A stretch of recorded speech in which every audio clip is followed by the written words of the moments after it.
De nombreux articles de l'avant-projet du texte portant sur le projet de loi organique relatif au régime général des élections et des référendums ont été calqués sur le code électoral français. Des articles faits pour contrôler les médias audiovisuels privés durant la période de campagne électorale, d'après les observateurs. Les articles 92 à 116 sont particulièrement sujets à polémique. Le prix du carburant a augmenté depuis ce matin. L'inexistence de concurrence entre les distributeurs de produits pétroliers en est la cause selon un économiste. Cette nouvelle hausse ne manquera pas d'entraîner des répercussions sur les secteurs du transport d'après des transporteurs. Aux États-Unis, de grandes enseignes américaines, dont le géant du supermarché Walmart, ont annoncé mercredi revoir leur politique sur la vente d'armes après la tuerie perpétrée en Floride, notamment en relevant l'âge de vente dans leurs magasins à 21 ans.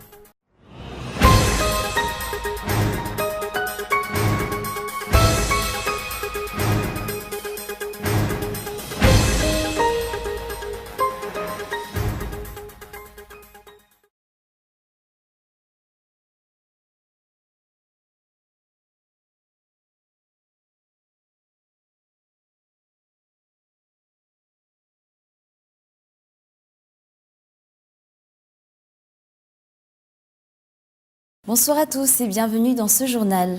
À la une de l'actualité, les députés venus assister aux travaux de commission ont été peu nombreux ce jour.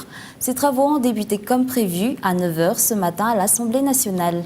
Il s'agit d'une séance à huis clos. Reportage Indra Arson. Peu des membres des commissions sont venus assister aux travaux de commission qui ont débuté aujourd'hui au palais de Timbazaz pour commencer à examiner les 6 projets de loi ordinaires prévus dans l'ordre du jour. Il s'agit d'une réunion à huis clos. 5 commissions vont travailler sur ces textes. La commission des finances prendra en charge le projet de loi portant sur les emprunts de l'État à la Banque asiatique AIIB. La commission des grands travaux examinera le projet de loi autorisant la ratification de l'accord de prêt relatif au financement du projet de modernisation des réseaux routiers de Madagascar. La commission traitant de l'eau et d'énergie examinera le projet de loi portant sur la ratification de l'accord de prêt relatif au financement du projet Jirama Adekalek, le projet de loi sur la lutte contre le blanchiment de capitaux et le financement du terrorisme, le projet de loi sur le recouvrement et l'affectation des avoirs illicites, ainsi que le projet de loi relatif aux sources des collectivités territoriales décentralisées, aux modalités d'élection, ainsi qu'à l'organisation, au fonctionnement et aux attributions de leurs organes, se retrouvent également à l'ordre du jour et seront traités par leurs commissions respectives. Demain, à partir de 10h, ces projets de loi seront amenés à être adoptés au cours d'une nouvelle séance plénière. Toujours sur le plan politique, de nombreux articles de l'avant-projet du texte relatif au régime général des élections et des référendums ont été calqués sur le code électoral français. Des articles faits pour contrôler les médias audiovisuels privés durant la période de campagne électorale d'après les observateurs. Les articles 92 à 116 sont particulièrement sujets à polémique. Plus de détails dans ce reportage de Indra Arson. L'article 92 à l'article 116 du projet de loi relatif au régime général des élections et des référendums reflètent un moyen de contrôler les médias privés au cours de la période de campagne électorale et contiennent des articles contradictoires. L'article 92 dispose que toutes les activités publicitaires dans les différents médias audiovisuels constituent des moyens de propagande électorale et référendaire. Toutefois, l'article 115 dispose qu'à compter de la publication de la liste des candidats ou des listes de candidats, l'utilisation à des fins de propagande électorale de tout procédé de publicité commerciale par tout moyen de communication audiovisuelle est interdite. Une contradiction remarquée par les observateurs dans ce projet de loi que le gouvernement a pourtant mis 7 mois à élaborer après que la commission consultative lui ait remis les résultats de ses travaux de commission. D'autre part, l'article 115 a été calqué sur un article du Code électoral français. Par ailleurs, les observateurs ont remarqué que durant les 4 ans du régime Radzonarmapian, aucun partisan de l'opposition n'a réussi à accéder à la RNM et à la TVM, qui est pourtant la chaîne audiovisuelle nationale publique. De ce fait, l'opinion publique se demande pourquoi forcer les organes de presse privés à traiter tous les candidats sur le même pied d'égalité et à leur accorder le même temps d'antenne un mois avant les élections. En plus de tenter de contrôler les termes du code électoral, le gouvernement tente aujourd'hui de contrôler les médias privés à travers les articles de ce code. Sur le plan économique, suite à une enquête sur le budget ouvert 2017, Madagascar a obtenu un score de 34 sur 100. Cette enquête permet d'apprécier la transparence budgétaire, la redevabilité envers les citoyens et la participation citoyenne dans le processus budgétaire. Le résultat reflète une gestion du budget de l'État qui est loin d'être transparente. Reportage Miantaranjianaïf.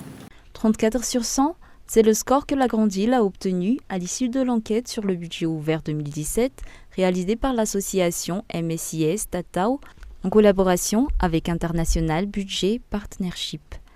Ce résultat démontre que les citoyens disposent d'informations minimales sur le budget et que les opportunités qui leur sont offertes pour participer au processus budgétaire sont très limitées avec un score de 9 sur 100. Si nous lisons la loi des finances et du budget, nous pouvons constater que le budget de chaque ministère a été édité de la même manière. Et pourtant, si nous rentrons dans les détails, certains secteurs publics, à l'exemple du ministère de la Poste, une partie des budgets attribués à certains projets ne sont pas utilisés. Ces budgets devraient peut-être réattribués à d'autres ministères.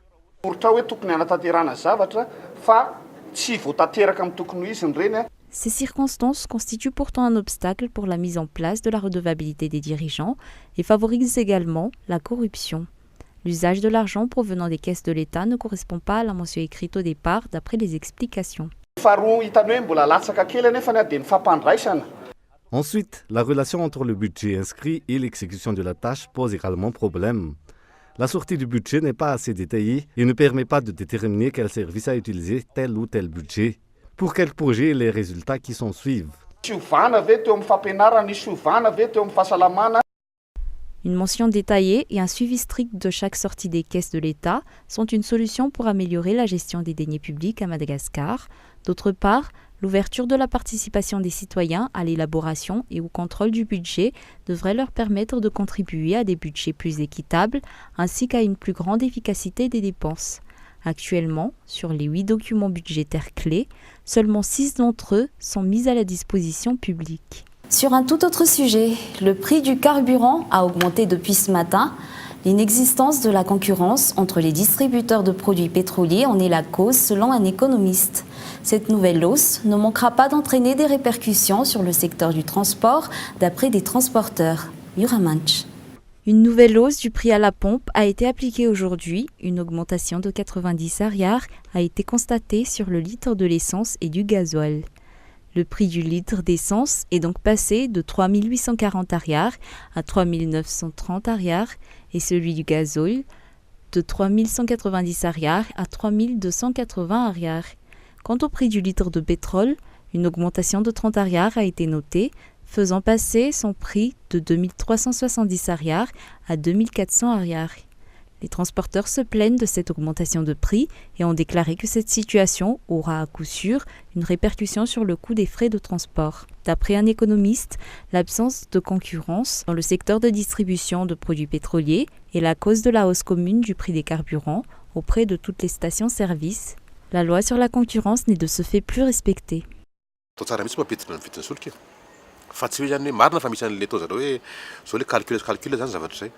S'il y avait une réelle concurrence dans ce secteur, je suis sûr que ce prix ne monterait pas autant. Les prix varieraient alors d'un distributeur à l'autre. Et pourtant, actuellement, les distributeurs de produits pétroliers de la Grande Île ont l'air de s'être mis d'accord sur un prix fixe et commun pour tous.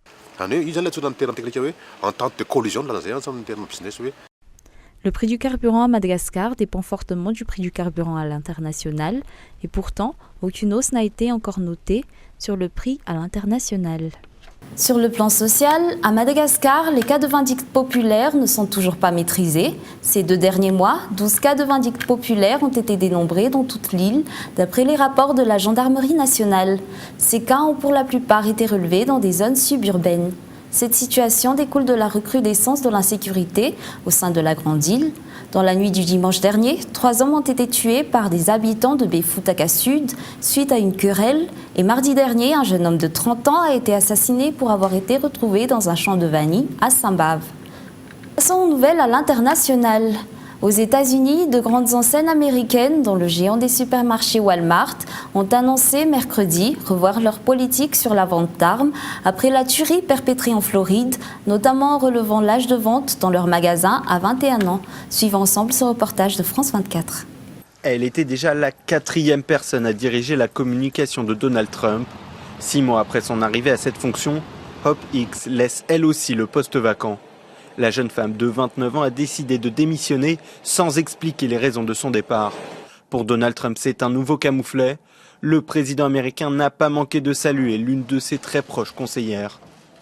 Hope est fantastique et a fait un excellent travail.